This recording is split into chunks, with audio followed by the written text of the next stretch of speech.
everybody. Life works in funny ways. On the weekend, I was talking to Brady Tatonga. We had Kai Whanua on here a lot of time, and then all of a sudden now I'm talking to the legend, Bert Sorin. Hey, thanks for having me, man. It's fun when our people connect us. That's good. Absolutely, and I'm not rocking some sort of crazy red light. I've got a salt lamp to so that I don't wake up my daughter again. It's 1 a.m. here, man. Oh crap, man! I didn't realize the typical American not taking anyone else's time into account. we organised this, and when I was talking with Kai, we both said I'd lose sleep to talk to Bert before we get into it, mate. What did you do on the weekend just been? Because obviously the weekend before that was pretty epic with Winter Strong, but the weekend just been, what did you get up to? Well, we did Winter Strong, and then the next weekend we had my daughter's birthday at a friend of ours' house, and Kai was down there in Atlanta as well. And so my daughter is she's a really big fan of my friend Zach, and so that's what she asked to go for her birthday. So, which I find funny because it's basically, I think last year we took her to Disney World and she would rather go to Zach's house. So Zach has 5 kids and basically an amusement park at his house. So it was cool. Yeah, when I saw Kai doing all her training and stuff, she was just like, "Yeah, it's a lot of fun. I don't need to go far." Yeah, yeah. So we got to shoot bows and climb walls and do all the fun stuff, and then we can involve your kids. It's even better. And then hang out with people like Kai and Laura and Brady and build knives with Scott. And it's good. Life's good. Awesome, man. You talk about climbing walls. You managed to rig up a few holds in your little man cave. Yeah. I've been wanting to do a climbing wall of sorts for a while, and partially because I don't care for heights. I'm not afraid of them, but I just really, they're not really my thing.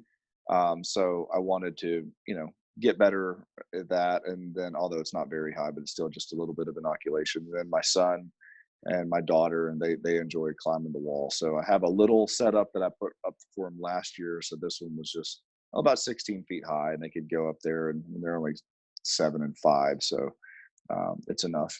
And so, it's in the man cave. And so I call it really the fam cave, because I set it up where it's all the cool man stuff that I like to do, but it's also a place that my family feels welcome coming in. And if I'm training or preparing for a hunt or getting my things together and doing my man type things, my kids have an area that they could play and make obstacle courses, and my wife could go in there and train or hang out. And we've done podcasts out of there. It becomes like a kind of a bar and grill at nights sometimes.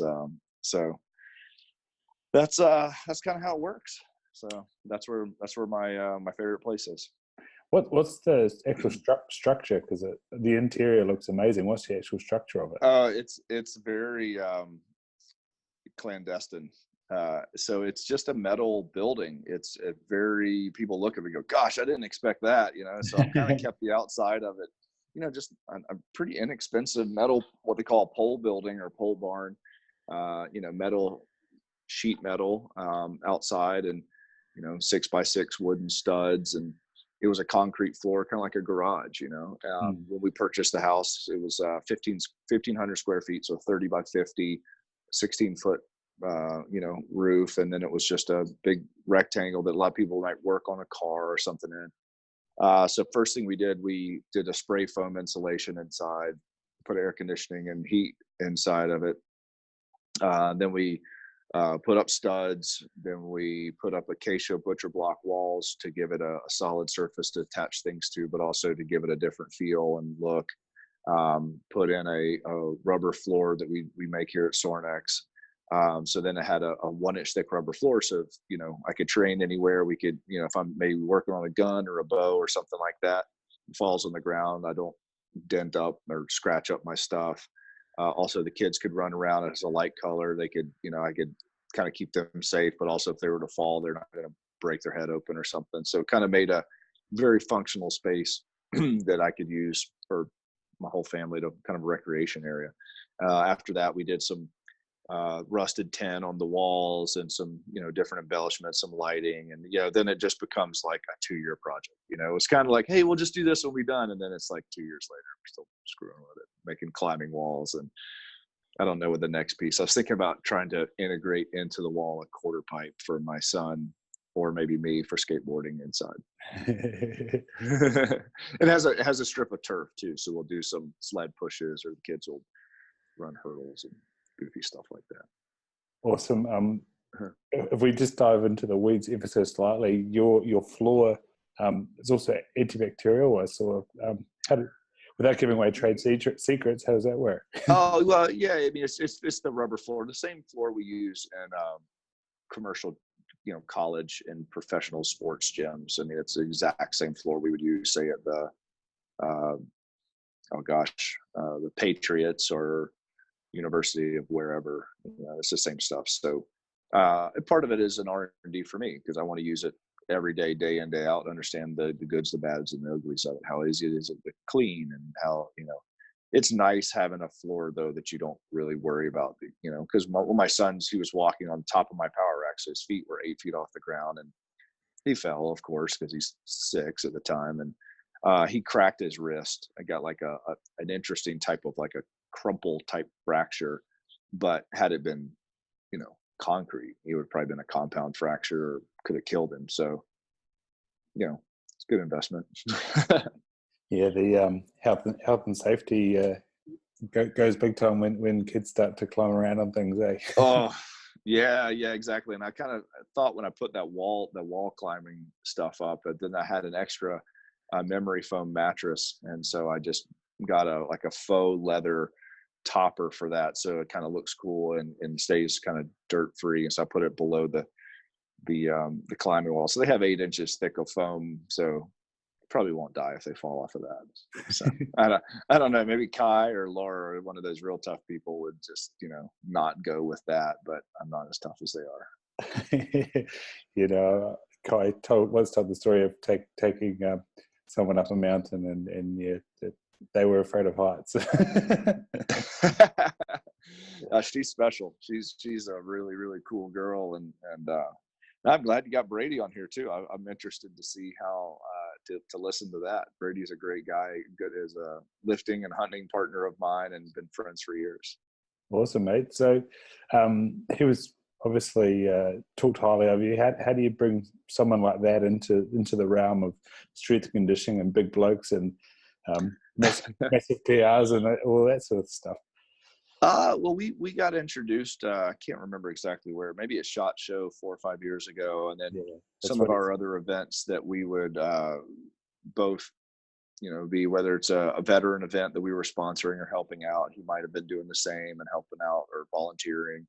I think at one point I was invited to take a selections-based kind of course competition called Smoke Check, and he was one of the instructors. And so we just kept running into each other, and it's kind of I always SET, so SET is kind of the acronym. So struggle, eat, and talk, I found to be the perfect recipe for diving in with someone and seeing if that's someone that you want in your life. And so if you've done those 3 things with them and they still pass the smell test, it's one of those things that usually the relationship kind of goes further and further. But Brady's definitely one of those guys that, a couple of years in, we're sitting in a tent for a week in the mountains of Montana going after elk, and he learned a lot about somebody sharing a 10 by 10 tent with them for a week. So absolutely, man. So what does hunting look like for you? Hunting for me,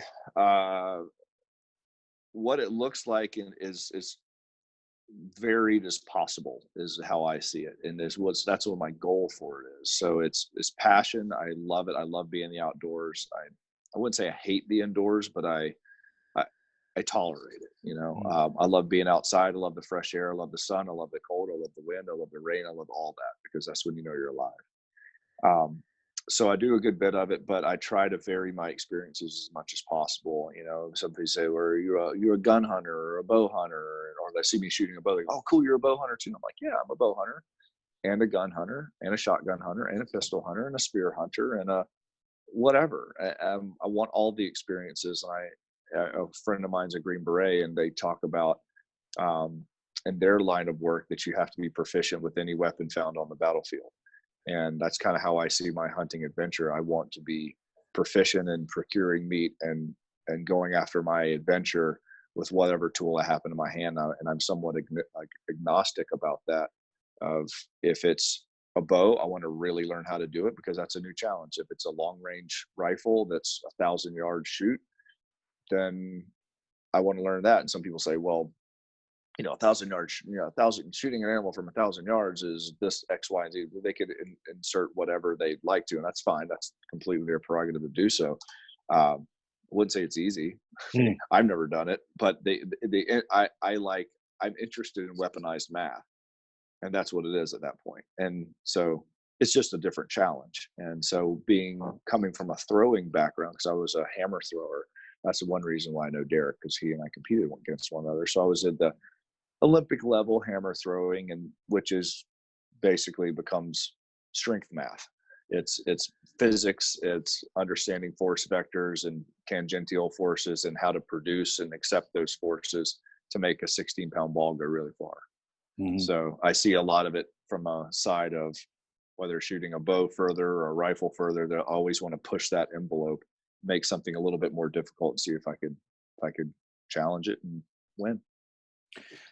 Nice. And what's it like being a big bloke trying to sneak up on things? Tiring. Tiring. Yeah, I mean, I'm probably not the quintessential best hunter size for a spot and stalk. 6'3", I go between 230 and 250, 100 pounds. Belly crawling is interesting, but I'm getting better at it. It's just a lot of mass to move around, but there's certainly people that are larger than me that do it effectively. So that's how that goes. I had gotten a chance to do some Arizona last year, a mule deer spot and stalk archery hunt on public land last year. And man, you talk about difficult from a standpoint of hiking and carrying, obviously your load over some ground that surprisingly I didn't realize it was going to be so difficult to walk on because of just these weird rocks. And it was just totally ankle breaker type terrain. So to carry a pack on that and do that, and then you see a deer 1.5 miles, 2 miles out, and you're hoping he beds down, and once he does, you go on this, I would say the first mile or so is just a fast hike, and then the last half mile it becomes a slow deal, and then the last 300 or 400 yards it becomes a stalk, and then the last 200 yards it becomes a belly crawl or more. So I think I put a post one time that said, true love is flying thousands of miles to drive hundreds of miles to crawl the last quarter mile, and that was what it was, and that you get up from a hunt, and I say it was a successful hunt because I got 38 yards from a mature bedded buck. The wind changed, felt the wind on the back of my neck, and he jumped up and was gone, but I still think it was a successful hunt because I got to test myself and test that animal on the terms that he is in a much, much more advantageous position. And I got within bow range of him. It just didn't work out. He didn't stand up before the wind shifted. And so he's still running around, and maybe I'll see him next year, but I think we both won. Absolutely. And that's the beautiful thing about hunting. Well, what I think about hunting is the failure rate's very fast, but it's also can be quickly reframed as a success because the learning curve's so steep. Oh, absolutely. It was 30 seconds after that buck ran, and I already thought I should have dropped down, and I should have dropped down the hill again and gone over another 70 yards and got below him because I knew that wind was going to shoot. You start already fixing it. And you go, okay, that's what the game plan will be next time. And of course, next time it'll change, but that's fine. There's certainly easier ways to procure your meat, but that's the fun of it. That's the challenge. Buying things at the store really kind of takes the middleman and puts the middleman in there and kind of takes the fun out of it. The process is the fun stuff. Yeah. And when you talk about training and you talked about things that you never considered, terrain, etc., do you think there's any real thing that you can do to train for a big hunter like that? Well, it's like a sport, right? So you kind of have to really look at your environment and your variables, right? So it's like, can you train for hammer throwing? Sure. You have to know what the rules are. You have to know how big the hammer is, how much it weighs, how much space you have to create force and velocity. But it's much different than training for steeplechase. You have to know what those rules are and what those conditions are. So say training for hunting, it's not there's some similarities, but training for hunting in Missouri during the rut on a still hunt where you're sitting is considerably different than Arizona on a spot and stalk. I would say training for Missouri is carrying a big pack and a chair and a blind and all this other stuff. So it's a heavy load going in, and you might walk a mile. And then how do you figure out how to stay warm for the next 12 hours? Because you're not going anywhere. Now, it doesn't sound like training necessarily would be the thing, but there's still caloric needs and things like that you have to be able to basically carry this mini camp with you. And there's a different skill set involved, but then there's more of an active style hunt. So there's static and dynamic, and that just, so to answer your question, can you train for it? Sure, but you have to know what your variables are. For a specific Arizona hunt, I would do more ankle strengthening exercises, maybe walking on soft sand, unstable surfaces, things like that. I'm not a guy that's a big like Bosu ball, Airex pad guy, but going into next year's Arizona's hunt, 30 days out, I'll start doing more of that just to get used to it. Because 3 days into the hunt, I was used to it, but the first 2 days almost killed me. No matter how strong I was, how my wind was, how my altitude ability was, the ankles killed me. And I didn't see that one coming. Yeah, so. Especially with the pack on, or even without the pack going on sort of moving, bouldery, rocky stuff. Right. Yeah. Everything's the size of like a balled fist to a softball that you're walking on constantly. And I was shocked. I just kind of went ahead and decided I'll probably leave here with a sprained ankle. That's probably how this is going to work. And you just go, okay, I'll hold on as long as I can until I get injured and have to get taken out of the game. And then the end of the week, and you're like, oh, cool. I didn't get hurt. I totally expected it, but I didn't get hurt. Yeah. So I'll do a little bit more work this coming year getting ready for it. And it doesn't matter what boots you have, whatever. It's just, I'm a 230, 40-pound man with a 40-something pound pack that's high up because I'm tall. And it's just a lot wobbling around over not huge ankles and walking on softballs. You just got to do the math on it. So. Yeah. And it's funny, you have these apprehensions about things. And a couple of podcasts ago, I talked about going on this hunt where we stuck to the valley, we played it safe, but had we had someone there to say, there's probably a bit, there's nothing here, let's try up there. Yeah. And you go, oh no, it's too steep, or oh, we might fall. And actually, you watch plenty of people do it, and you go, right, well, maybe next time we'll go do that. How many more things are you going to try this time, do you think? Oh yeah, you just I don't know, like, but you're right. I mean, and generally the animals stay high because guess what? That's the hardest place to get to them. And some of those things that guys do, like, my gosh, some of those sheep hunts and things like that, mountain goat, and I don't know if I'm tough enough for that. I like to think I am. The man inside me says I am, but the realistic man says I don't know. I mean, I'm sure I could do it if I had to, but I don't know if I'm going to sign up for something that difficult. I hope I get to a place where I can do that, because those guys, in my opinion, are some ultimate predators that are able to go at these enormous elevations, and it's a mountaineering hunt, not just a mountain hunt. I mean, there's a different thing involved in that. So I don't know. Most of my hunting really is done in South Carolina, which is, we're only 200 elevation sea level, but we have to deal with swamps and waist deep water and rattlesnakes and water moccasins and alligators and mosquitoes and ticks. And so just the fight is different, right? You're much as likely to get your boots lost in the swamp and get snake bit as you are to trip over a softball sized rock. So it's, the wild is trying to kill you regardless of wherever you are. I'm sure somewhat like in Australia or all that down there is, I've never been, but it seems like a similar scenario as for our South. Yeah, New Zealand, the weather and conditions might get you. Definitely Australia, I think everything might get you. Even last night walking back from the beach, there was a snake with I guess it was its head stuck in a wall and trying to shed or something. But yeah, it was Yeah, New Zealand is a place that, gosh, that is definitely a bucket list item for me. I'd love to hunt some red stag and some things down there, deer or whatever. It just looks so gorgeous, and I mean, there's just so much down there I'd like to see. It's just hard to get there. yeah, the world is a intriguing place, that's for sure. And us, from our perspective, we're always trying to get to the States or to Europe, and you guys are like, honestly, let's go to that little place in the bottom of the world. Yeah, exactly.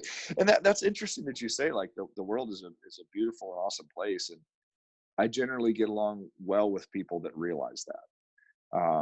I don't generally do the whole negative thing. I don't like people around me that are very negative, because I believe there's so much good in this world. There's so many good people. There's so many opportunities, and it just, I don't know how people can't see it. And I'm not saying that situations don't lend themselves to depression. I don't want to downplay that, but I have just a hard time understanding if people don't see the beauty, maybe even outside of people, because sometimes people can be shitty. I get it.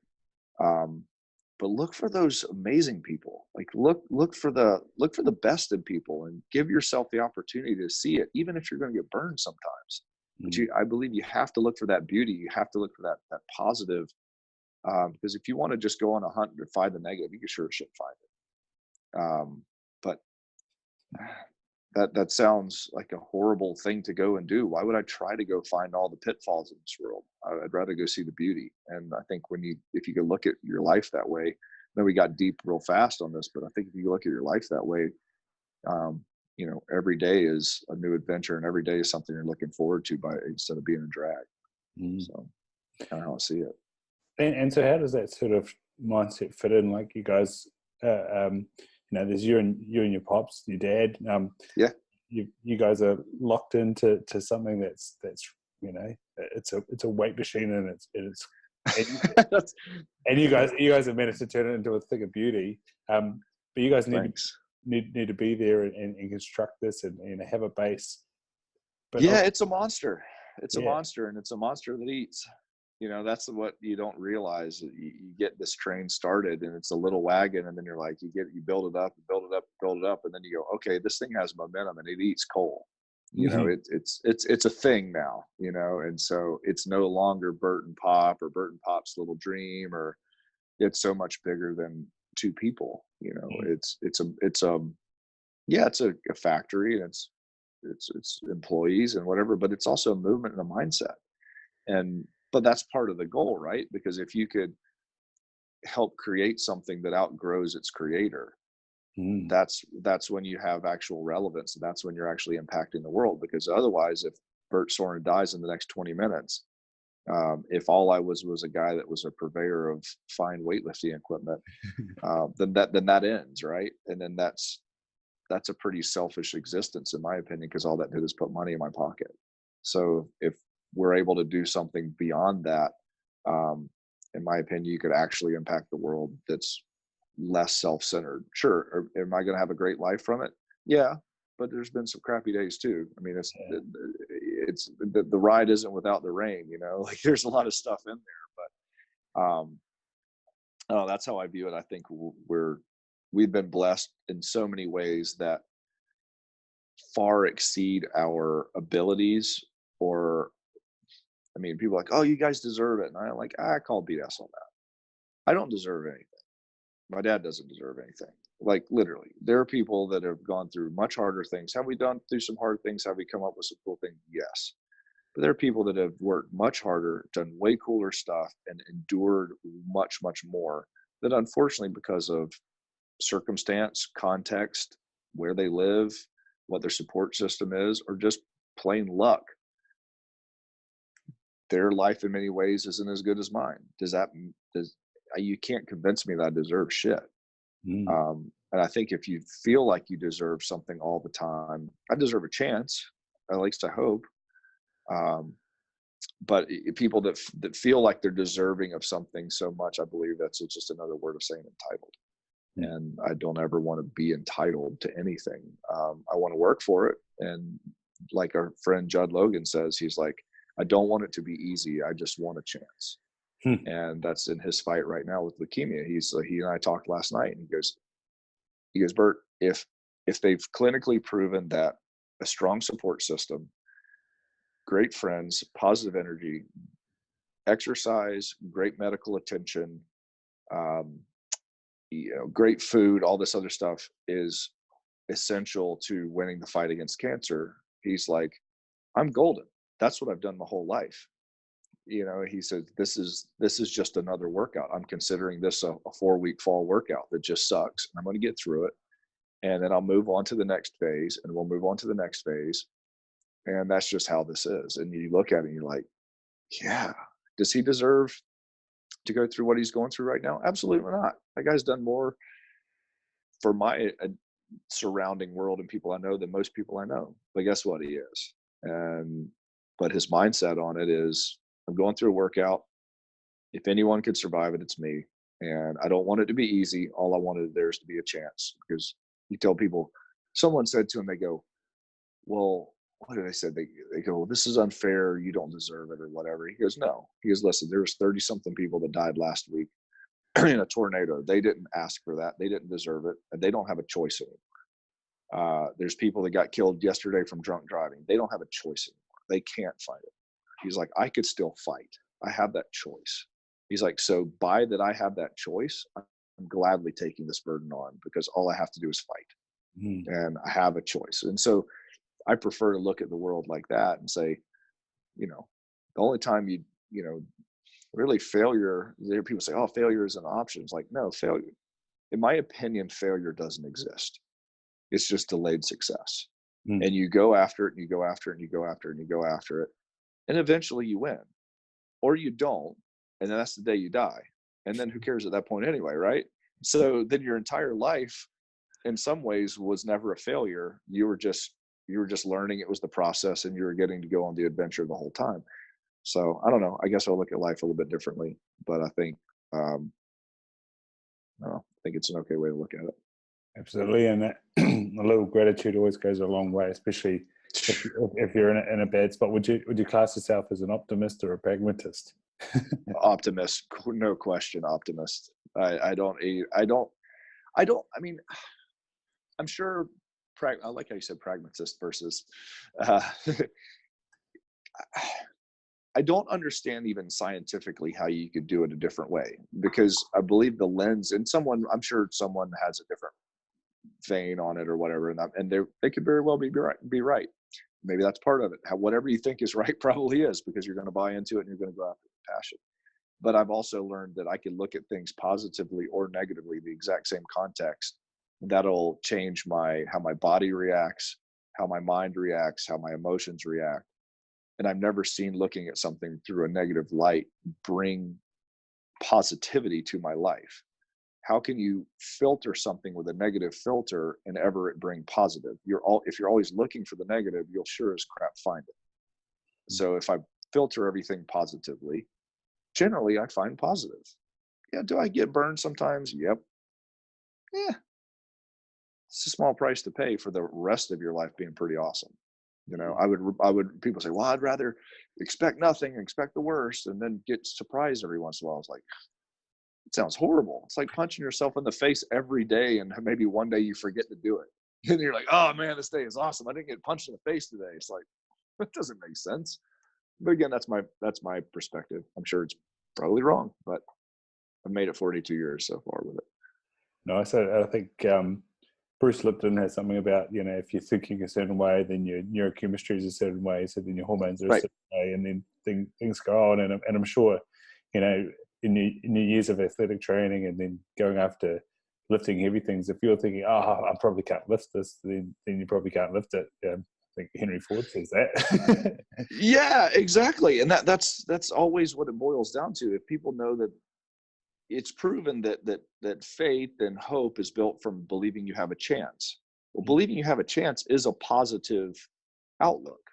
So if you go negative, then are you believing there's not a chance? And at that point, I would be paralyzed at that point. I wouldn't even, the operating system would not understand how to work at that point if I didn't believe there was a chance for success.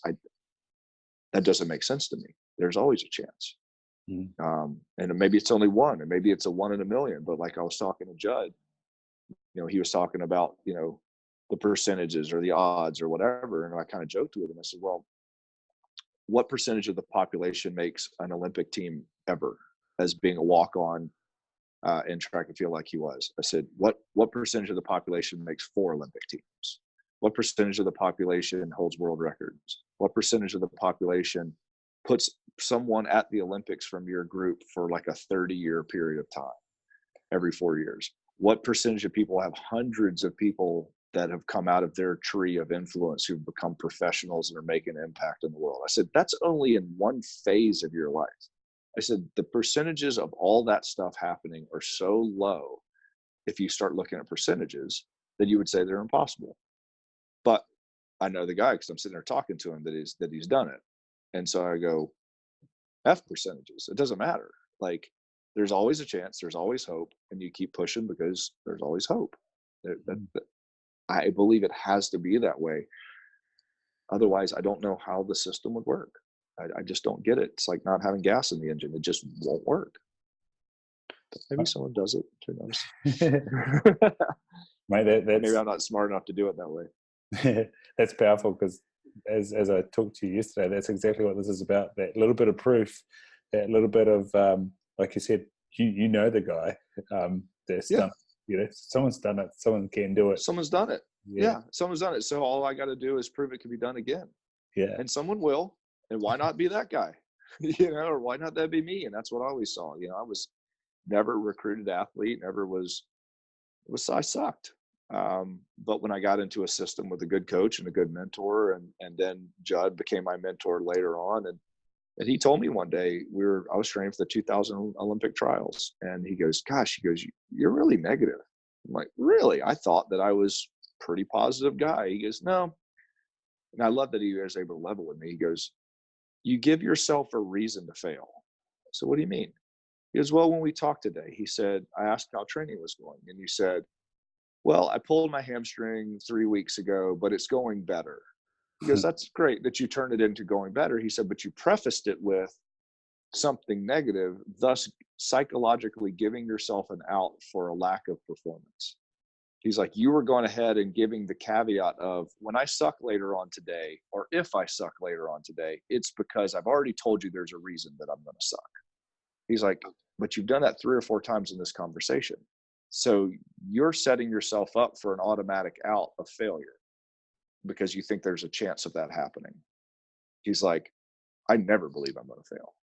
And another thrower friend of mine, Adam Nelson, I looked up to him so much because he had almost a drunken belief. He literally believed that every throw he was about to take was going to be the world record. He believed it to his core for like 8 or 10 years. Never hit the world record. He won in world championships. He won in Olympics. He won, got second in a couple of things. I mean, like, he was always a medalist. He was super dominant. But he believed that when he stepped into that ring, the next throw was the one. And he held that feeling in his heart and in his mind and in his countenance for like literally a whole generation of shot putters. And I just never could understand that. Now, this is a guy that was 6 feet tall, 250 pounds, which as a shot putter is tiny. And he would just go out there and he would always say, today's a great day to throw. And today's the day. Today's the day. Today's the day. And I was looking, I said, gosh, after all that evidence, and the evidence being that if it doesn't happen, every time it doesn't happen, how do you not make that a case, like you're on trial in your mind, make that a case against what you're saying, right? Your espouse theory that today's a great day to throw, I'm about to throw a world record. Okay, well, that one wasn't the world record. Yep, but the next one is. Well, that one wasn't. Well, okay, but the next one is. Well, that one was. At what point does your mind stop crying wolf? And you start believing, okay, this might not happen. But I believe that once he would have ever believed that it probably wasn't going to happen, he was sunk.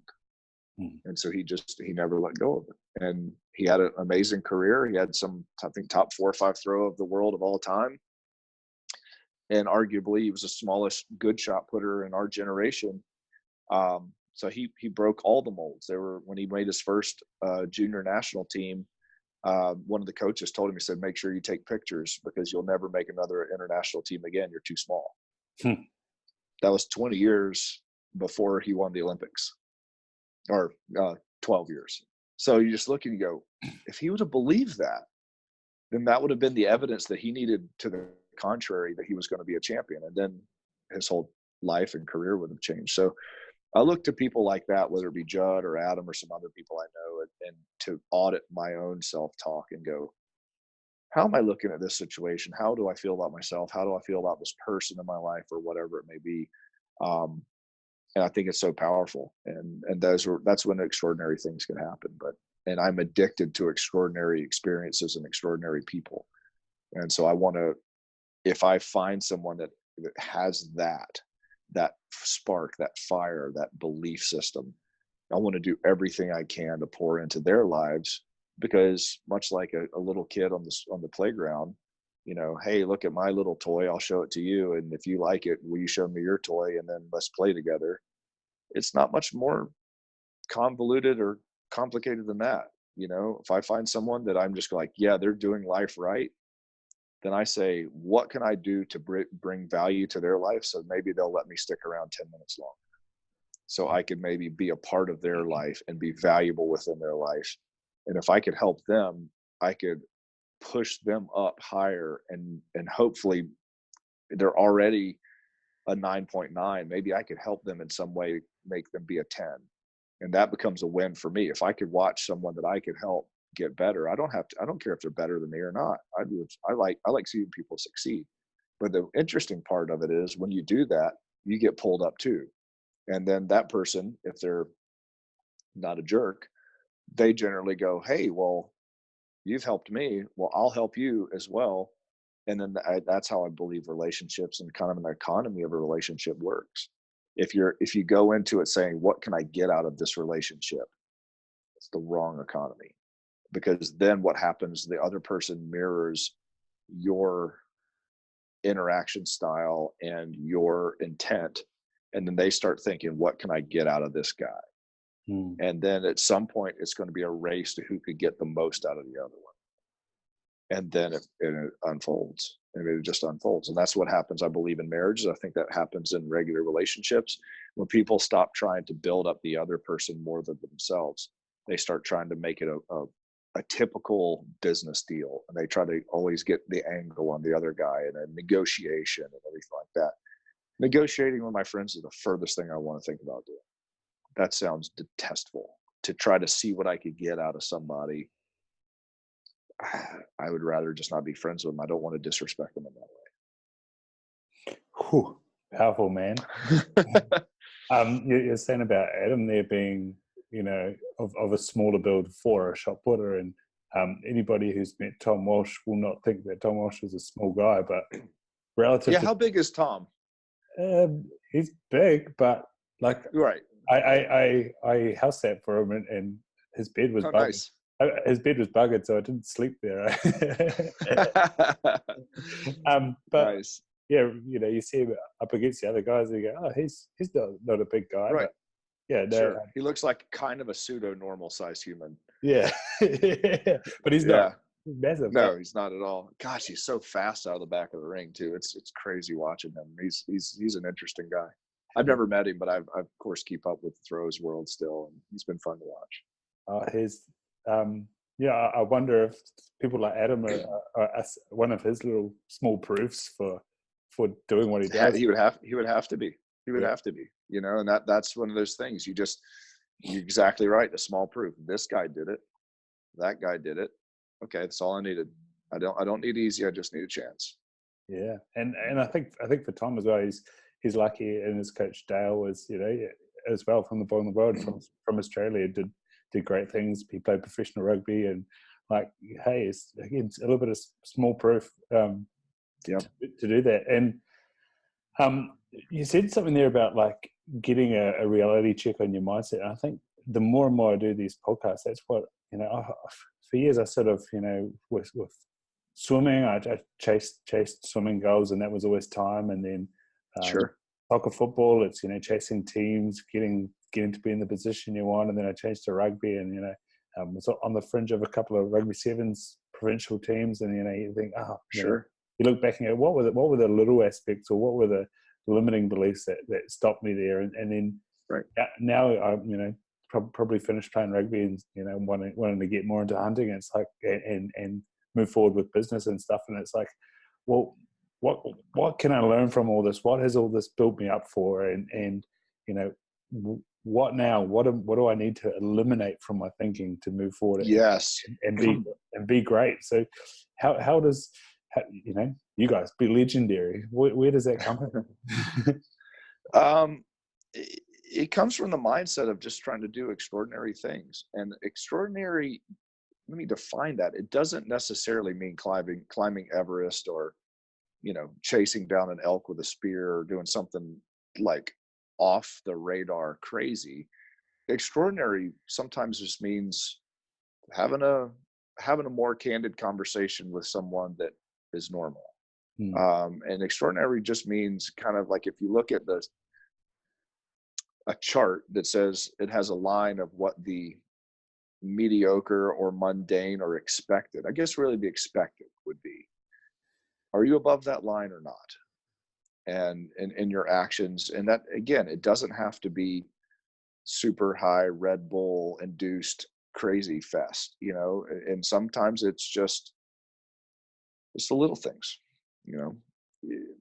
it's saying something, or calling somebody, or trying something in those quiet hours that you're by yourself, and asking the questions that you're asking right now, or maybe going, hey, I didn't make this team, or I didn't make this one.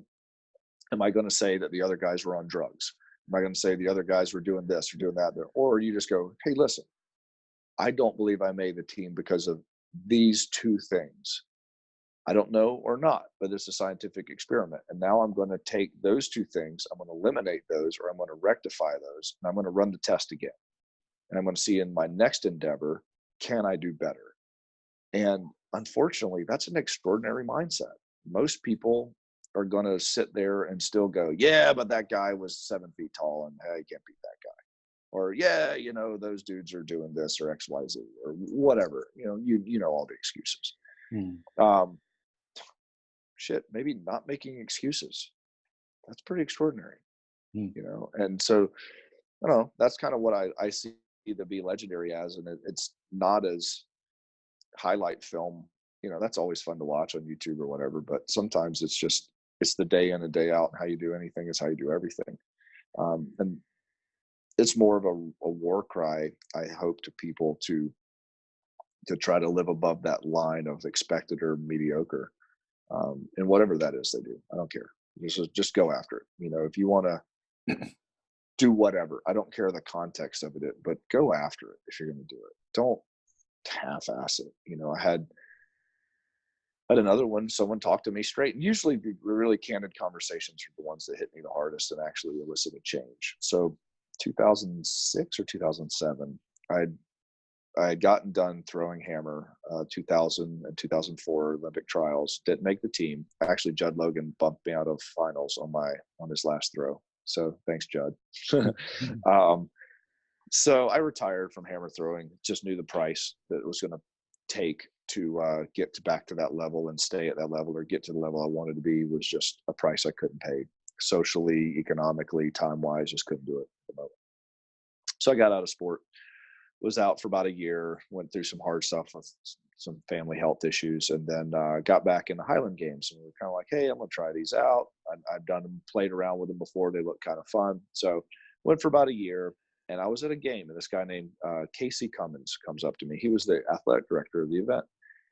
And that day, I think I'd won out of 7 events. I'd won 4 events, set field records in those 4, but then had like dead last and fifth in the other 3, whatever. I was good at what I was good at, and I didn't train what I was bad at. And that was how that was. So at the time, he walked up and he was like, hey, I was like, hi, how you doing? I'm Bert Sorin. Nice to be here. Thank you for having us throw. He goes, "Oh, you're a Bert." I was like, "Yeah, man, yeah, great." I'm thinking like, "Hey, this is kind of cool. I don't know what reputation precedes me, but that's kind of nice to be somewhat known." But then I found out what reputation preceded me with his next sentence. He said, "You're the one they said would be really good if you would try." And I'm like, "Wait, what?" And he goes, "Yeah, everyone knows that you don't train, but you came from your Olympic hammer background, and they said if you took this seriously, you could be one of the greats." And some people might see that as a compliment. I saw that as the biggest kick in the nuts I could have ever received, because what you just told me was that I'm not respecting the sport. I'm not respecting this time. I'm not respecting my competitors. I'm not respecting myself. I'm not respecting my name. I wasn't taught to not try. I wasn't taught to half-ass things. I was taught to go after things and be legendary. And so what I was told by someone I barely knew was, your reputation is that you half-ass things. Screw that. So that I walked away from that competition. I got second at that competition because I got, like I said, I did really well in some, but I got my ass handed to me in the other events.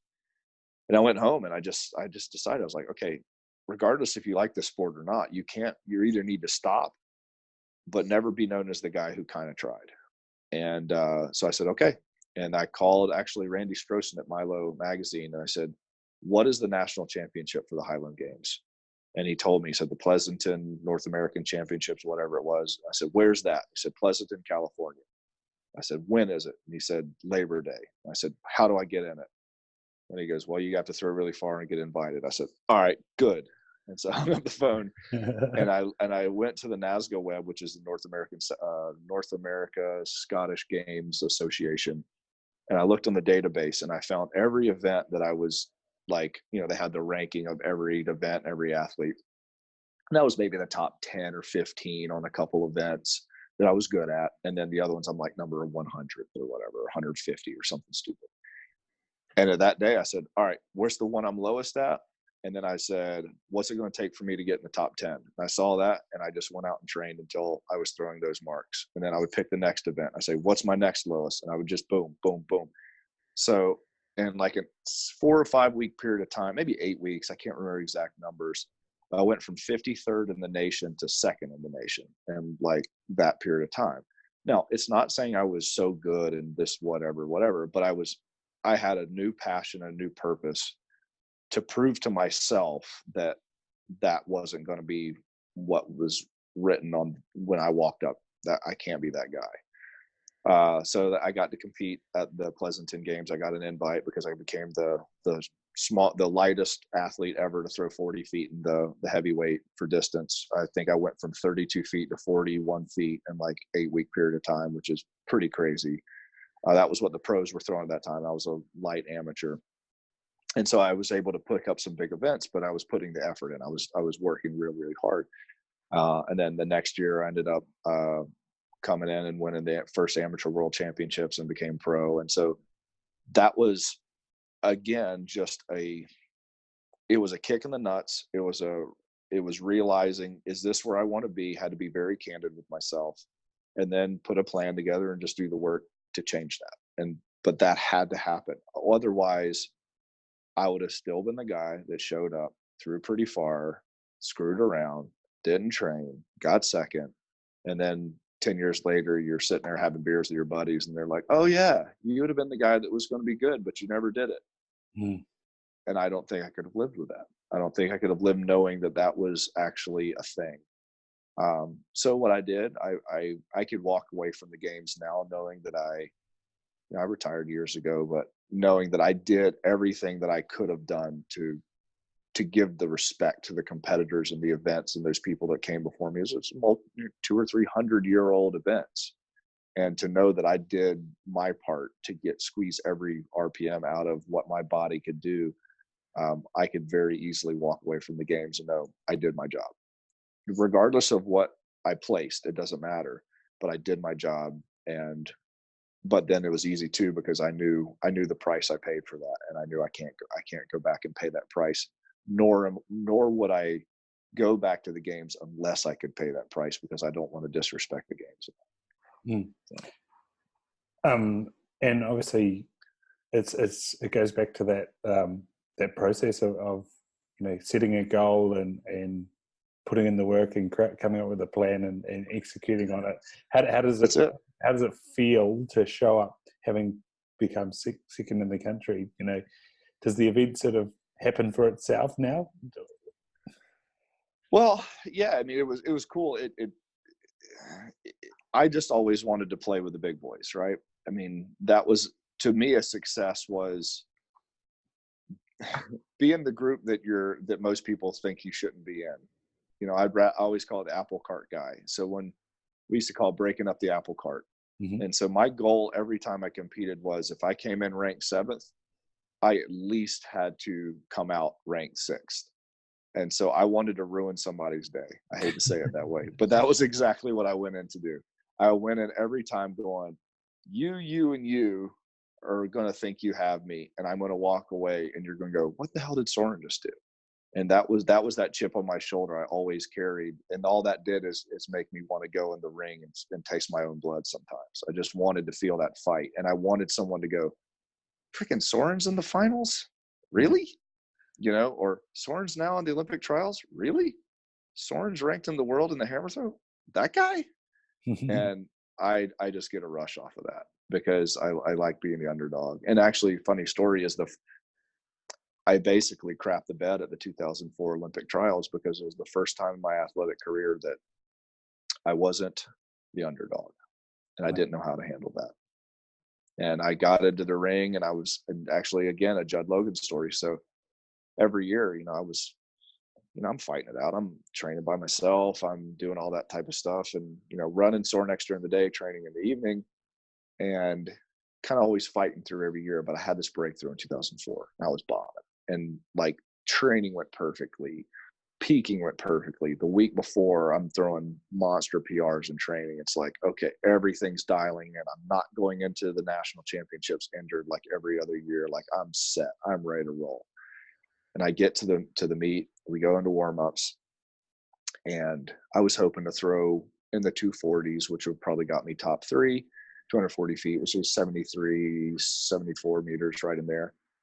And my PR was in the 72 area. But I was thinking, 73, 74, if I'm on, this could go, First warm-up's like 72 and a half. And I'm like, ooh, okay. Second one, 73 and a half. I'm like, and I'm going like 85% speed. I'm like, oh, I felt like I was on nitrous. It was just like, this is clicking along. And I'm just thinking, I picked a good day to have a good day. Like and I'm walking out of the ring, and Judd, and for instance, all these other guys are throwing 71, 72, maybe a 73. So I'm thinking, okay, I'm winning the Olympic trials in warm-ups right now, and I'm not even really trying. And this is freaking me out. And I don't know how to handle this new pressure.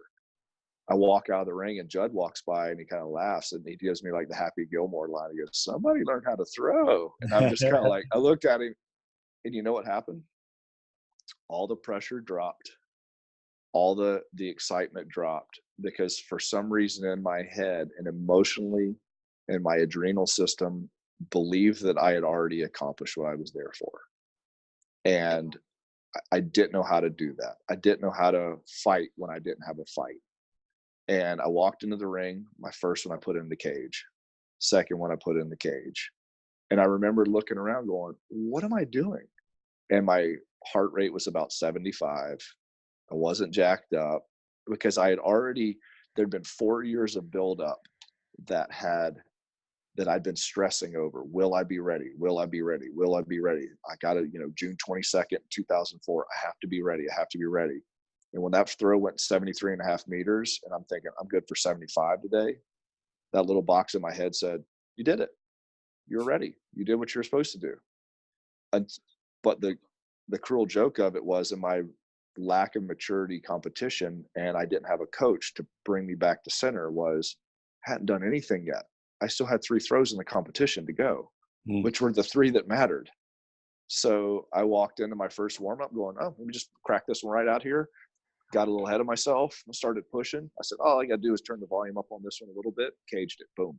Second one. Oh, okay. Well, just do what you got to do. Cage. Boom. And then you're staring down the barrel of, I've trained for 4 years. I have one throw left to substantiate the last 4 years of my training. Now you start doing the head game, going, oh, my parents are going to say, what were you doing? My friends are I'm thinking all the parties I missed and all the stuff that I did and didn't do and all this other stuff to go. It boils down to this one stupid throw where the last 4 years of my life was a waste. And that one almost went in the cage, and the last minute I hooked it back left sector, pulled it in the ring, and I'm sitting in the last place going into finals. I'm like, Bert, 67.5 meters, 5 meters, 6 meters less than I was throwing in warm-ups. It's the worst feeling throw of my entire life. And I'm sitting there going, you just totally boned yourself. Get your head out of your ass. I'm sitting there watching. I think I was maybe like a 10th or 11th place. So they take top 12. I'm watching. Judd Logan comes up, cranks one off, knocks me 13th. Bert Sorin's sitting down watching the next day as they go into finals. Mm. And I'm like, what just happened? And Judd, talking about how amazing he is, he tore his forearm on that throw. And so he comes up to me later. He says, listen, I can't throw tomorrow. I'm torn. I can't throw any further. He goes, you are primed and ready to throw. You have a chance of being on the team, being top 3. So he literally went to the Olympic committee and asked them if he could pull out of the finals, if it would bump me into position for finals. He's like, you're ready to go. You just need like 1 or 2 more throws and you're back in. And so he was going to give up his spot at the Olympic trials for me for in finals. And they told him, because the Olympic trial rules, if they pull out, they would go into the finals with only 11 versus 12. But you look and you go, wow, that's a guy who he's been to the Olympics 4 times. He's in the mentor role, but he was willing to give up his shot definitely for his last Olympics because he believed that a guy coming up under him had the shot of doing it. And so I look at that and think how selfless, as a mentor, like how can you get much better? Now, they didn't let him do it, but that he actually attempted that is something that I don't know if I would have been able to do, because I would have still believed I was him, that there was a chance. And maybe he did too, but maybe he believed my chance was better and he was going to pass that torch on to. And so I've had people in my life that have done things like that, there's so many rules or so many lessons that I learned just from that one experience, that one day in 2004. I learned that I generally need things to be pretty hard to accomplish them. If it gets too easy, I don't know how to fight from that position. I know how to fight when I'm getting punched. I don't know how to fight when I'm in the couch. And so I have to keep the pressure up on my life because that's when I perform the best. And so I know that was a bit of a ramble, but there's just a lot of things.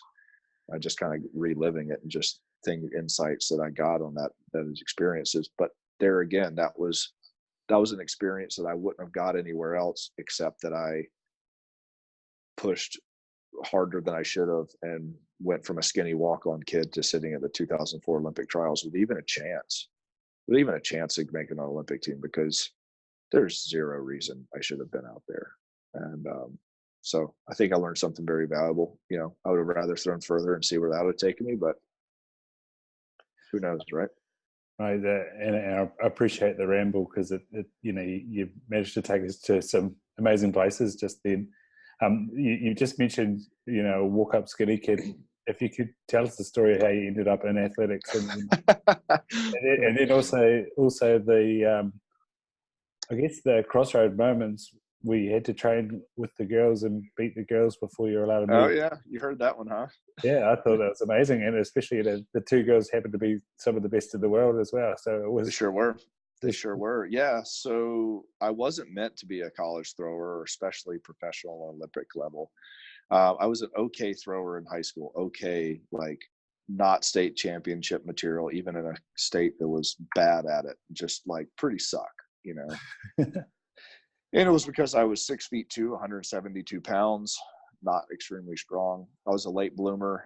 I lived with my mom growing up, and, bless her, but she's a little person. She's 5'2" and 105 pounds. And so she views how a boy should eat was based on what she would think someone would need to eat.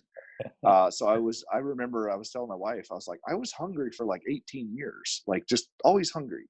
I didn't know it until I was able to actually eat as much as I really, really wanted to. But it was like, I was eating half the amount that I think I was hungry, but you just get used to it. But anyway, that's a side story. So anyway, I went to the University of South Carolina only because I tried to go to Appalachian State University, which was more of an outdoor school, but I didn't get in on time. I didn't get my application in on time, blah, blah, blah. And so they said, well, you come in the spring semester. I said, all right, well, South Carolina was honestly my second choice. It's right here in town, 10 miles from my house. So I'll go there, get some classes knocked out, kind of the typical thing. I'm 17 at that point, so I don't know anything. I just thought, hey, I'm getting out of the house. I'm going to get chase chicks. I'm going to drink some beer. It'll be like every 80s movie. It'll be awesome. That's what I viewed college was like Revenge of the Nerds, pretty much. So I got there and drank for like 6 straight days and partied, and it was like, hey, this is great. I love it. And then of course classes started about a week later. So I had to go to class, and so that was interesting. And then I come home to my dorm room and I go, well, I need to lift weights. I lifted at the time, although I wasn't extremely strong. I lifted, and so I called Dad, and I knew that Sorinex we had built some of the weightlifting equipment of the athletic weight room.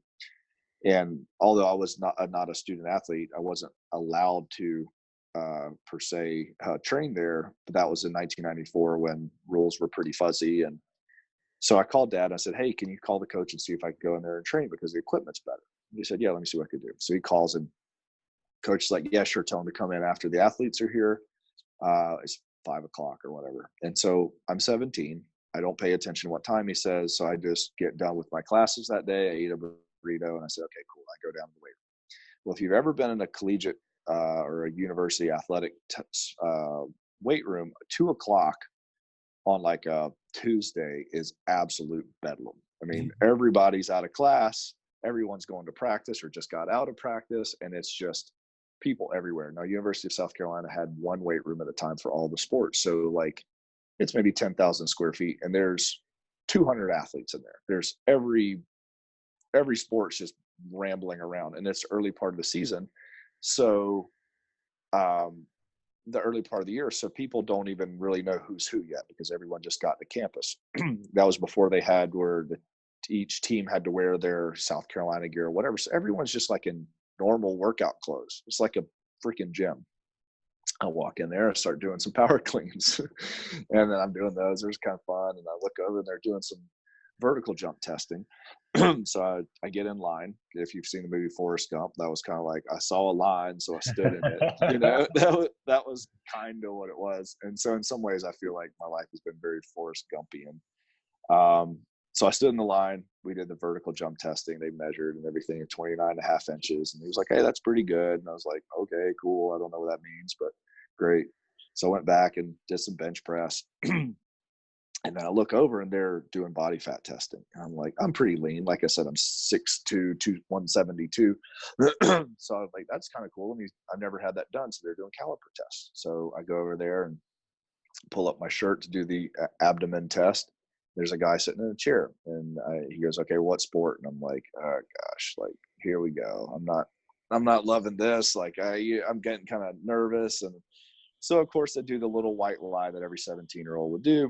And I said, well, my name's Bert. I'm coming out for track and field in the spring. He goes, oh, really? What event? And I'm like, what's this guy asking questions? So I said, shot and discus. And he goes, oh, okay. He goes, did you throw it? I said, yeah, I threw it in high school. I wasn't very good. He goes, oh, what did you get the state championship? I said, I didn't make a state championship. He goes, oh, well, how far did you throw? I'm like, why are you asking this question? I said, 134 and 44 feet or whatever it was. He goes, oh, that's not very far. Right. I know I've already said that and stop being a jerk. I'm kind of being an a-hole a little bit, this like adult, because he's just riding me a little bit. He's kind of making fun of me when he's saying this stuff. I'm like, yeah, I get it. And he goes, all right, well, my name is Larry Judge. I'm the throws coach at the University of South Carolina. And so I was sitting there thinking, out of everyone I could have told this white lie to, you're the only person on this entire campus and probably like in this entire city that could call me on that. Like you're the guy who actually would know what those marks are. And if I'm saying I'm going to walk onto the team, it's your team. So he goes, okay, cool. Well, we start tomorrow at 2:30. So come on out and I'll see you at practice. And I was like, yeah, coach, like, this is it's a spring sport, and we're in August right now, so I'll see you in the spring. Thinking like, I got 8 months to dodge this dude. Like, there's no way he'll remember me. I'm set. I got a cool place to work out. He goes, you're in college now, son. We start now. He goes, I'll see you tomorrow. And I was like, okay, coach, I'll try to make it. Kind of blowing him off. He goes, if you're going to be on the team, you will make it. And I was like, okay. All right. And I just kind of walked out with my tail between my legs, like, what just happened? Like, so I finished my workout and I go drive back to my dorm, and I'm sitting there and call my dad. And like, he goes, how'd the workout go? I'm like, good. I did some cleans and some bench. It's like, I think I joined the track team. And he's like, what? Now, you got to understand, my dad was like the highest recruited discus thrower in the nation out of high school. So he came to the University of South Carolina on a full track scholarship. He was like their guy. We are two different throwers. I was a nobody, never recruited. No one outside of my high school knew who I was. My dad was from New Jersey. Every college in America knew who he was. And so it was like, basically it's like, your dad's Howie Long and you're telling him you want to play football, but you're crappy football player. You're not Chris Long and Super Bowl champion. You suck.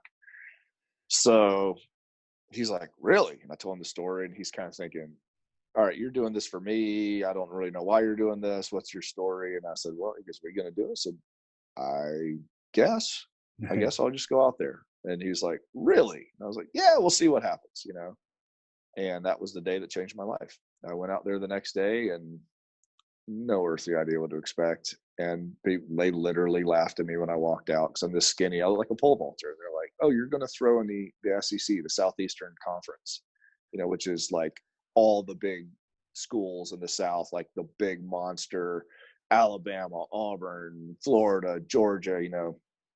People get full rides to go throw here. And they generally, if you win a big meet, you're probably going to the Olympics. Like, you're that level. And I just, like an idiot, walked on to one of the most competitive teams in the nation, and I just didn't know any better. And when I got there, and so we started lifting weights, and I was not very strong. I was okay strong, but not for a thrower, a college thrower. So Larry Judge made me train at the power rack with the girls, and he told me, he said, you have to train with Dawn and Lisa until you're stronger than them.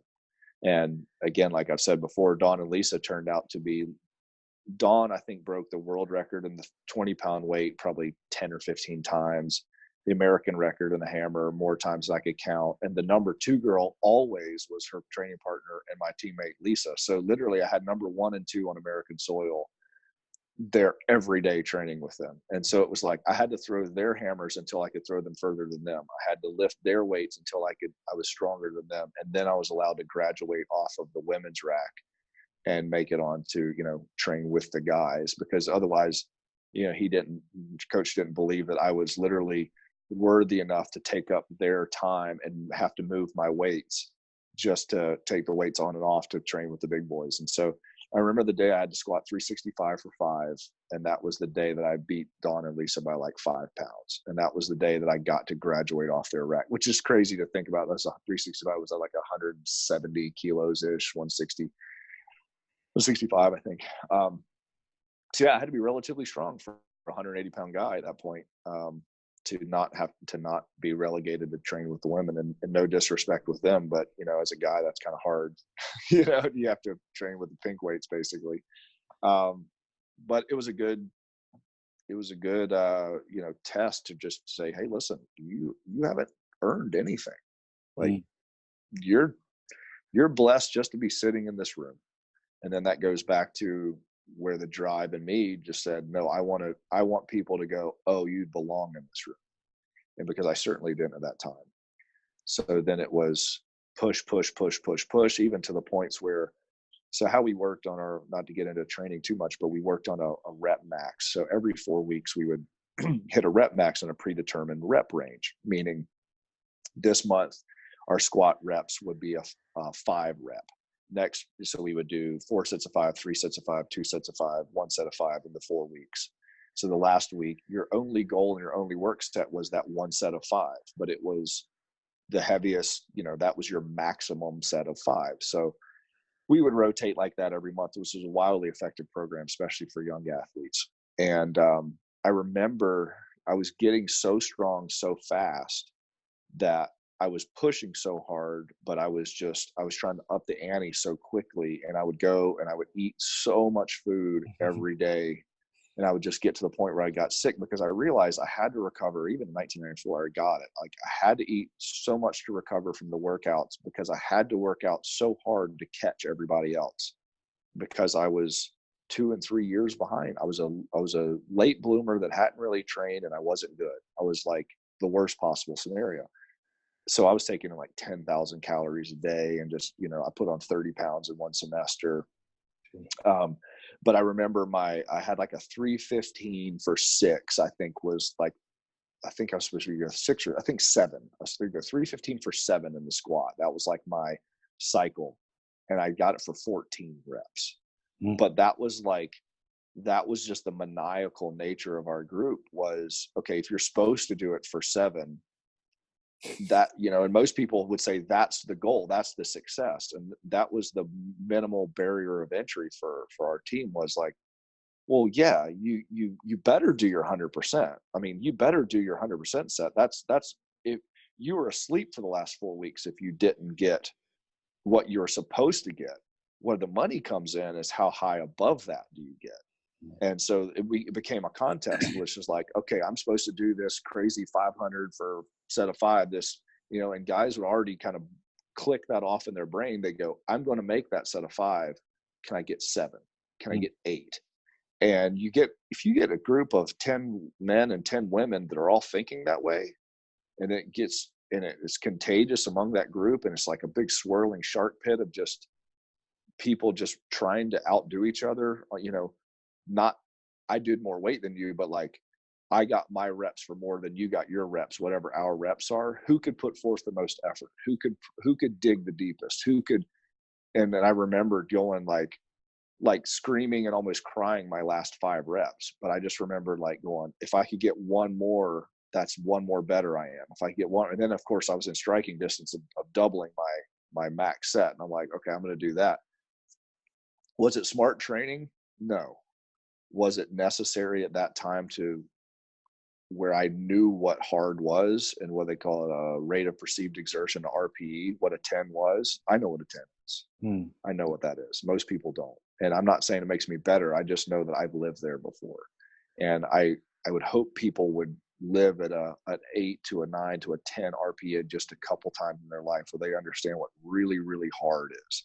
Like, we would go home and piss blood all the time.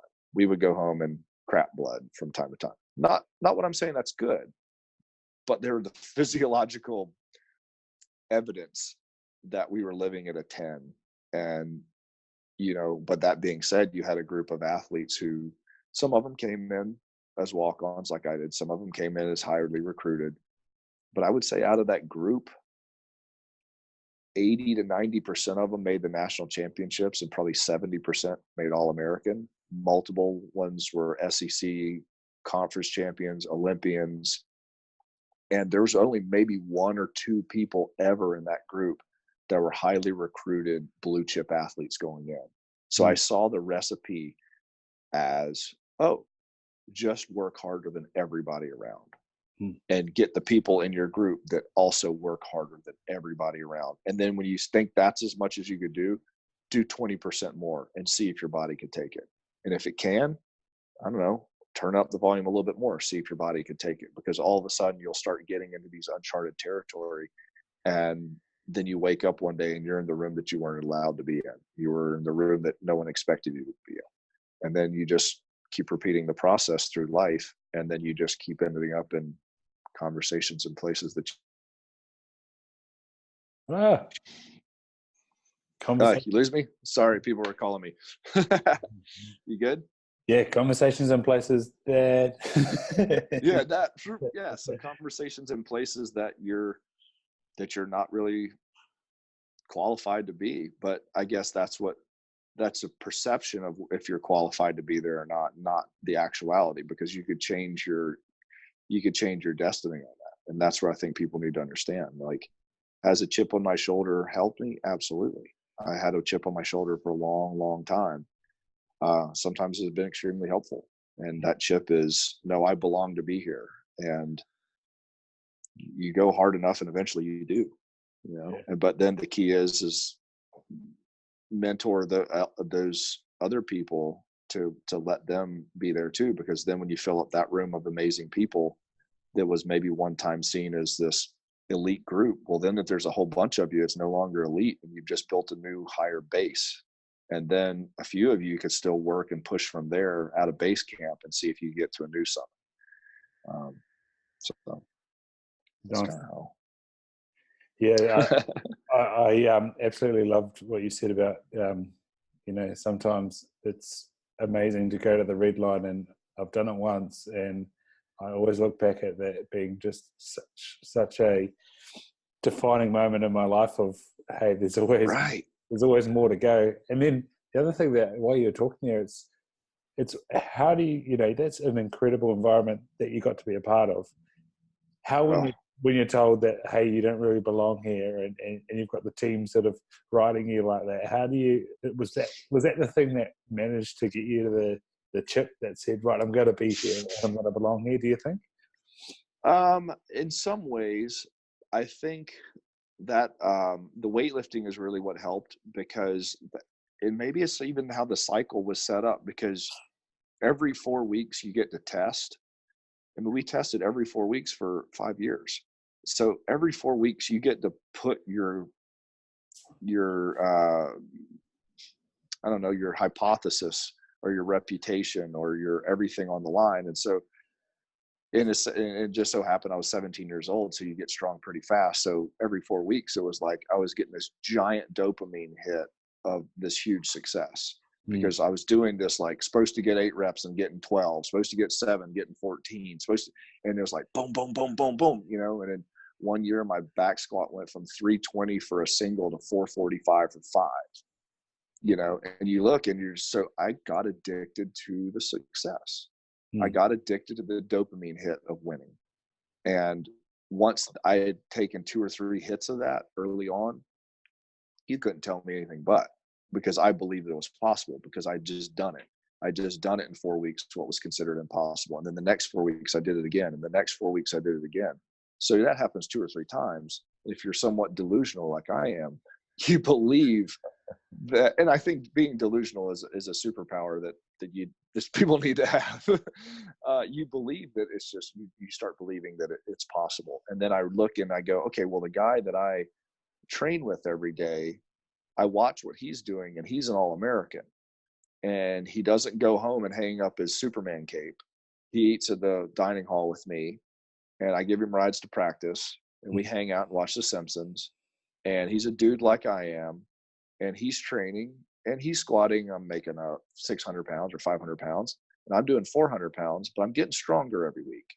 So I start doing the math and go, well, if he could do that, he doesn't have this magical crystal thing. He's just done the work. So I'm on the same highway. He's just at a different waypoint than I am. So all I have to do is lay the gas on and catch him and be where he is. And if I keep laying the gas on, I could pass him. It's nothing against him. He's just proving to me that it's a possibility. So all I have to do is my work and stay focused on staying on this track. And then the result will weed itself out.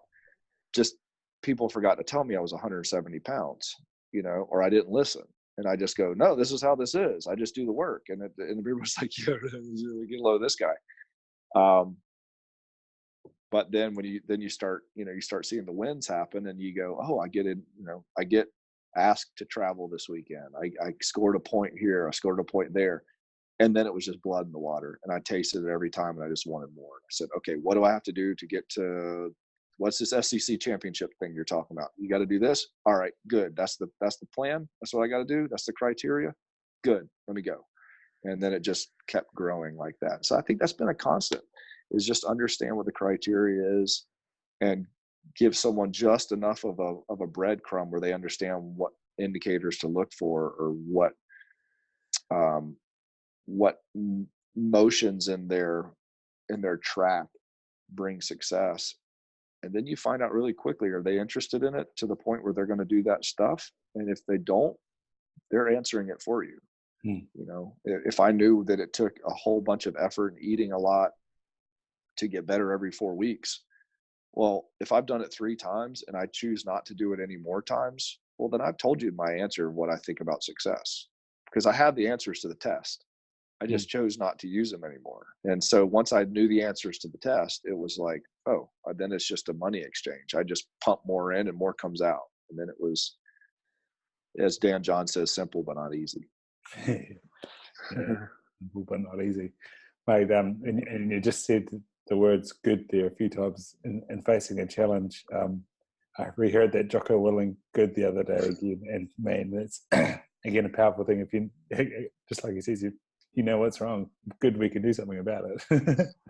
Exactly. And that's something I think people get afraid of.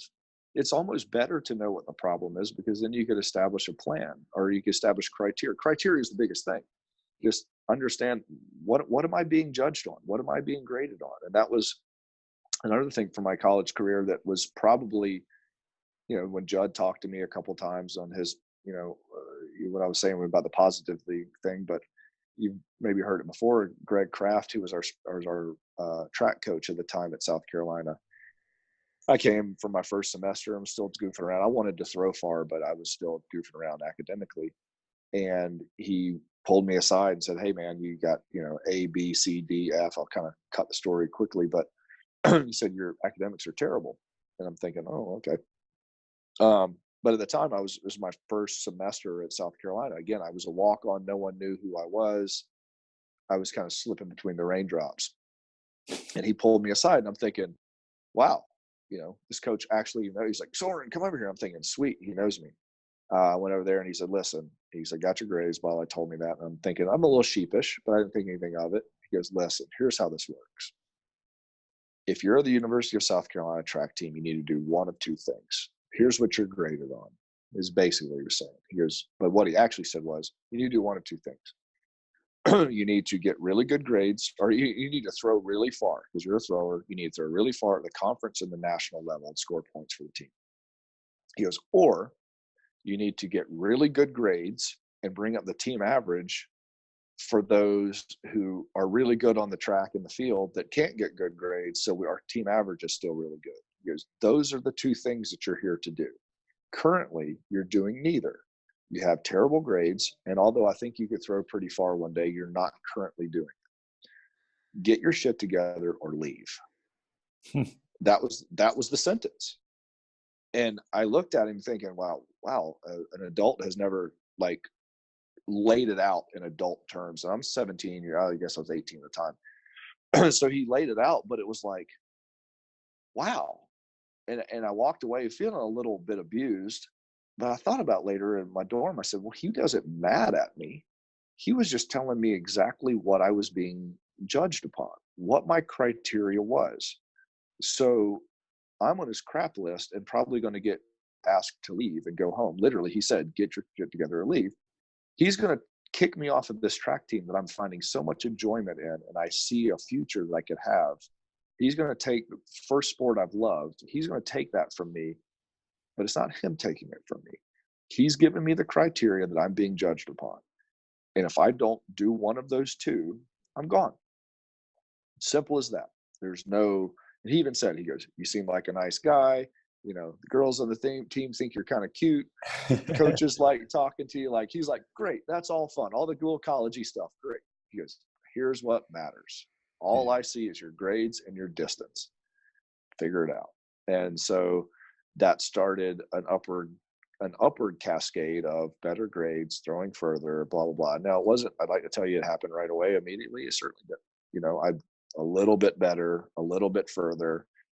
But I'm proud to say that my 5th year, my 4th and 5th year, because I redshirted my first year, I had a 3.7. So I was on the dean's list on all both of those years, all 4 semesters. And I was All-American indoor and outdoor both. And then I won the SEC championship and set the SEC champion record and was team captain. by my 4th or 5th year. So again, once I learned how to start winning, the winning was easier and easier and easier. But I had to have that criteria that was very clear of what was necessary to be deemed successful, or I would have kept chasing all this other stuff that I thought was what was needed. But he was the first one that said, listen, here's it. Here's how you get paid. If you don't do this, I don't care. And so as a leader and a boss now, I have to make sure I lay out my criteria very, very structured, and tell my guys what their criteria is and what they're getting, what they're being accounted for. Mm-hmm. Otherwise, there's misconceptions of what their roles are and what their jobs are. And man, I've done it wrong so many times. It's crazy. I still do it wrong. But I have to go back to that conversation and go, can I have that conversation with one of my employees or one of my kids? Can I have that conversation with them? And I have to make sure, if I'm going to go hard in the paint like that with them, that I've made it very clear what my expectations are, my criteria is, or I have to then hold myself accountable because I've not given good leadership and goals. And then it's my problem, not theirs. So had Coach Kraft not given me those goals, well, if I would have failed, that'd have been his problem, because he hadn't laid out what my goals were. But once he laid them out, he handed that ownership over to me.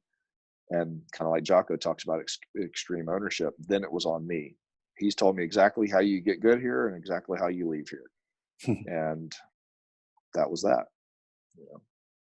Yeah, it's powerful to take responsibility for your own path. Mate, you touched on your business there. What is it about taking a piece of steel and creating something that's extremely functional and if you follow Derek Woodsky, you see that he's always raving about, why it's a level above, but then also create this thing of beauty. Where does the creativity come from? I think it boils down to just love.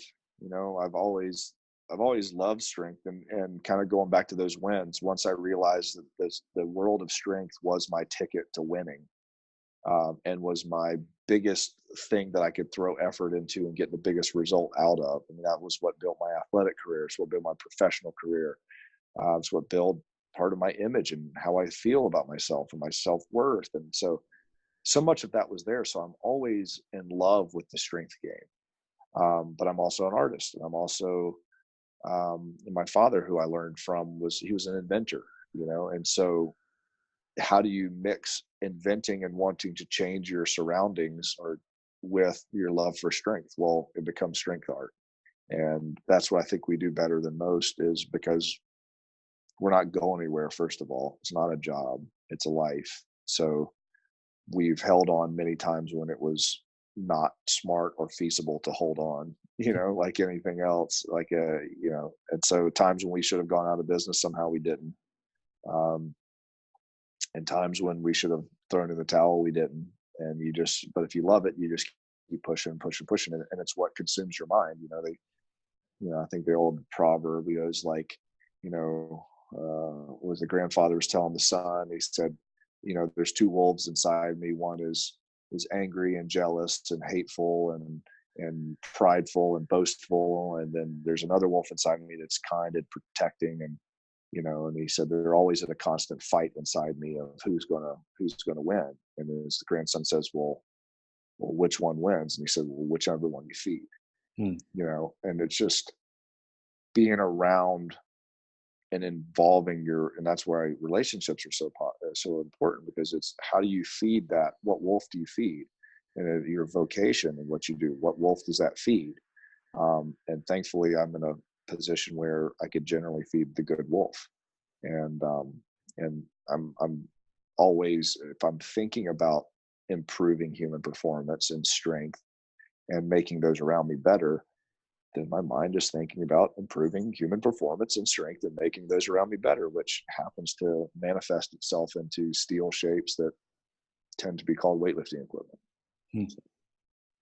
And mate, hearing your experiences with your journey through college, and what you've just mentioned, then it's no surprise that then this weightlifting company ends up with a tribe of amazing people and events like Summer Strong and Winter Strong. Tell us about Yeah, what yeah, they put yeah. out. You'll have to come out for it.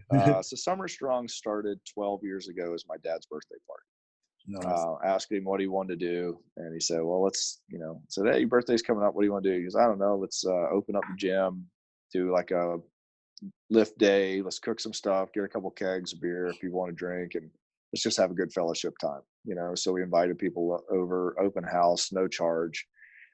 38 people from 5 different states showed up. It was like, oh, cool, right on, no big deal. That wasn't named anything. I think we called it Sorinex Open House.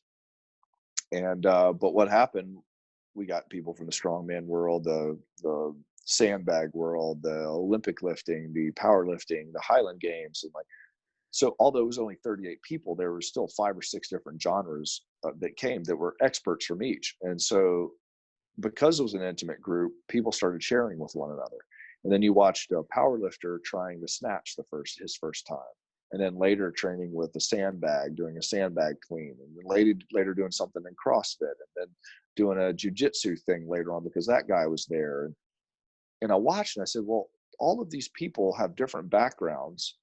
The commonality is they're passionate about whatever they're passionate about, but they're also passionate about teaching and sharing it. And so there was a little bit of magic caught there. And then so no big deal.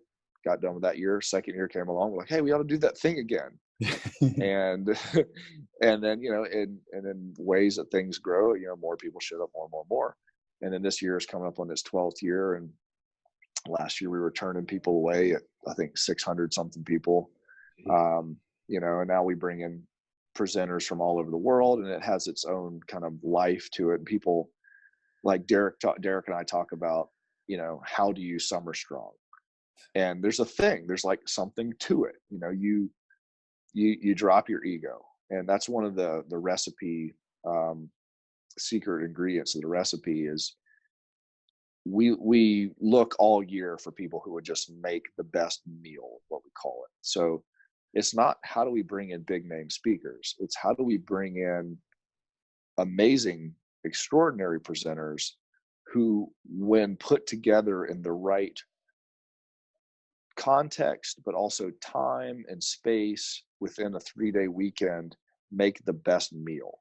Meaning you have someone that's going to take you up high emotionally and maybe you fill your brain, and then you're going to have someone that's going to work you really hard in your body, and then you have someone that's going to take you somewhere transcendental with your heart that you didn't expect, you saw it coming, and then you're going to do something else. And so it's this roller coaster ride that's super fun, hard to predict, and that just feeds you. It's like I've said before, talking to Derek Woodsky is like taking medicine that tastes like candy.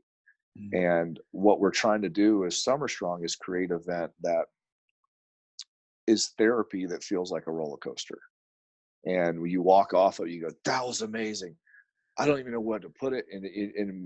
The best when I know we hit it and I know we're riding on the right vibe is when I talk to people. I walk through the crowd and ask people, "What was your favorite part?" And you'll see their eyes glass over and like a little tear, and they go, "I don't know, but I don't want to leave." And then it's like, yes, we're vibrating on the right frequency right now, because I don't know what's moved you, but something has moved you. And if it's moved you, that means that your life has changed. And if your life has changed for the better, then you're going to go out into the world and do something better. And if that's the case, that's what we want. And so the hard part is, how do you do that 12 years ago? And a lot of effort and time goes into how do we construct these people and say, yeah, okay, he would maybe be better for next year. She would be better for this year, because like if you're making a big gourmet meal, you don't always use your favorite ingredients because they're your favorite ingredients. Sometimes they just don't work for that meal. And I hate to kind of objectify people in that way, but because they're so valuable and powerful, you don't use cinnamon on everything. It's good, but it doesn't work with some things. And so, and this other secret of it is we make the event for the speakers. The goal of it is to make the speakers enjoy it as much as possible, because I've realized the speakers are the influencers, and they're the ones in the room that everyone's looking to. They're the pace setters. So if you make the event amazing for them, they're having a good time, they'll engage with more people. And if those 20 people are engaging and having the best time of their life, the other 500 in the room will understand. They'll see that and go, yeah, I'm down. But too many times I think people set up an event as a rock star type thing, and the people on the stage are just getting their butt worked off, and then the crowd is all that matters. But you have to take both into account to get a synergistic relationship, because there's 20 or 30 or 100 people in the crowd that could headline Summer Strong. They just happen to be in the crowd that year. And that's the key, is then when that person, Derek Witzke, walks off stage, because he's really been looking forward to talking to a Brandon Lilly who's not speaking this year, and then a Jen Wiederstrom who isn't speaking this year but has in the past. When they get to sit down, and a Judd Logan who flies in, and then there's a 10-person group of these all-stars diving in deep. They're not asking what their training maxes are. They're not asking how the weather is. They're going in deep. They're going in deep water. And then 5 or 6 other people from this crowd get to sit back and watch these absolute mega giants of the industry be vulnerable and be candid with one another. It changes them. It changes how they view life. It changes how what their economy of great is, what their economy of legendary is. And, the giants walk away fed, but everyone around them understand like how, as we call, how the Summer Strong. And then you grow this community of people that every year a higher and higher percentage of the people at Summer Strong understand what the event is and how to do it. And they walk in, and then they're pumping energy back into the system. And then eventually it kind of, like, I think we're at a point now where I wouldn't say it runs itself, but we've kind of joked. We're like, at this point, we could probably put a couple cases of beer in the parking lot and just invite everybody and not do anything else, and they'll turn out all right. Like, of course we overthink it much too far above and beyond that, because that's just not who I am by letting it go. But it's in the hands of the people, which is cool. So Winter Strong was a condensed version of that, 1/10 the size, and it was combining the outdoors world with the strength world, something that's not really been done well before. So yeah, it looked like a hell of a weekend, and I told you it was great. When I saw Derek talking about Laura being there, I immediately messaged Kai and said, "Are you going to this?" If so, these people were just like, "Yeah, boy, it's gonna be great." I was like, "Oh, it's gonna be awesome." Yeah, no, we had a great time, and that event was a little bit more of an experiment. It was like a Summer Strong 1.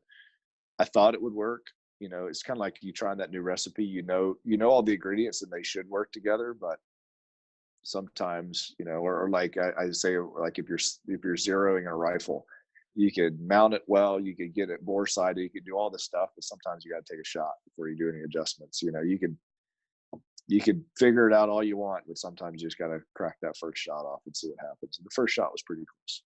Nice, man. Yeah, I've got a beef heart in the freezer that I know what to do. Oh, wow. But don't know what to do. Organ meats, huh? Yeah, I know what to do, but don't know. Yeah, that would have been the perfect crowd to who was it? The Rivets. Johnny and Jen Rivet. I do now. They're yeah, they're fantastic. They would have figured out how to cook it on the Traeger and make it taste like the best thing you've ever had. Awesome, mate. This has been absolutely insane. Where do people find you and Sorinex? Yeah. So Sorinex, SORINEX.com. Sorinex on Instagram, on Facebook, on Twitter.